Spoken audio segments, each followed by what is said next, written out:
કાઠિયાવાડનું નામ પડે એટલે કાઠિયાવાડી શાકની યાદ તો આવી જ જાય. તો આજે આપણે લીલી ડુંગળી અને ગાંઠિયાનું સરસ એવું શાક બનાવીશું.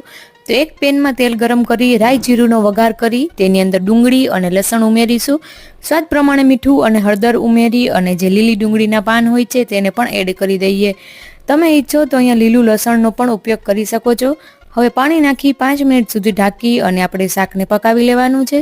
છેલ્લે આપણે કશ્મીરી લાલ મરચું, ધાણા જીરું પાવડર અને સહેજ એવો ગરમ મસાલો નાખી બધા મસાલાને પણ ફરીવાર સારી રીતે કૂક કરી લેવાનું છે. હવે જરૂર જણાય એટલું ગરમ પાણી એડ કરવાનું છે. આ શાકમાં ગરમ પાણી એડ કરવાથી તેનો ટેસ્ટ એકદમ મેન્ટેન રહેશે અને લીલી ડુંગળીનો કલર પણ મેન્ટેન રહેશે.